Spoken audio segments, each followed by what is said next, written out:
যাত্রাপথের এই সময়টা যেন একদম অন্যরকম এক অচেনা জগতে নিয়ে যায়। চারপাশে বিশাল বিশাল সব পর্বতশ্রেণী, আর তার কোলে মিষ্টি করে সাজানো ছোট্ট ছোট্ট জাপানি ঘরবাড়ি। একদম নিভৃত এক রূপকথার গ্রাম। পাহাড় আর সবুজ প্রকৃতির এই মিলবন্ধন দেখতে দেখতে মনের অজান্তেই এক অদ্ভুত প্রশান্তি নেমে আসে।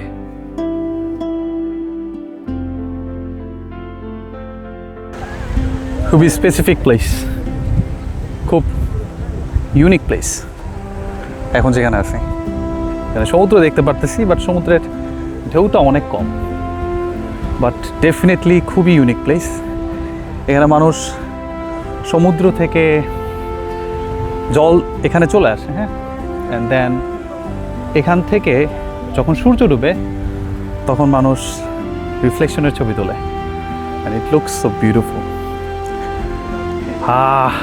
মেবি আজকে আসার মধ্যে এই জায়গাটা most probably most beautiful place. যাই হোক, আমি রিফ্লেকশনের ভিডিও বা ছবি পরে দেব।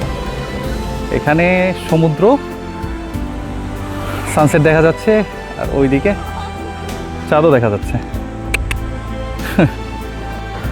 অবশেষে এসে পৌঁছালাম চিচিবোগা হামায়, জাপানের সেই স্বপ্নের মিরর বিচ।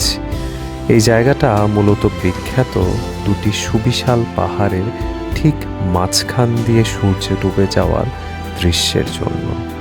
পরন্ত বিকেলের সেই গোল্ডেন আওয়ারে চারপাশের পরিবেশ এমন মায়াবী রূপ নেয় যা ভাষায় প্রকাশ করা কঠিন। মনে হয় পুরো পৃথিবীটা থমকে গেছে। সমুদ্রের বাতাসে ভেসে আসে এক গভীর নীরবতা, আর আগত দর্শনার্থীরা চুপচাপ এক মনে উপভোগ করে প্রকৃতির এই অনন্য আয়োজন। সেদিন আবহাওয়াটাও ছিল অবিশ্বাস্য রকম সুন্দর।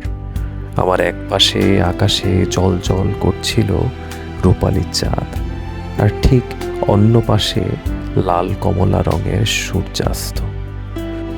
সমুদ্রের জল যখন আলতো করে বালুকা বেলায় এসে ভিজিয়ে যাচ্ছিল, ঠিক তখনই সৃষ্টি হলো সেই কাঙ্ক্ষিত জাদুকরী মুহূর্ত। ভেজা বালুচরে হুবাহু ভেসে উঠল পুরো আকাশের চমৎকার রিফ্লেকশন।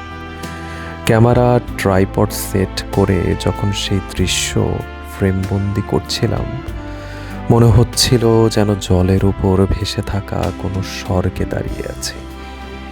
এই অলৌকিক প্রতিবিম্বে জন্যই তো দেশ বিদেশের লাখ লাখ মানুষ ছুটে আসে এই দিনে। প্রকৃতির এমন যুগল রূপ আর সূর্যাস্তের ছোঁয়া মনের ভেতরে যে কতটা প্রশান্তি রেখে গেছে তা সারা জীবন স্মৃতির পাতায় রয়ে যাবে।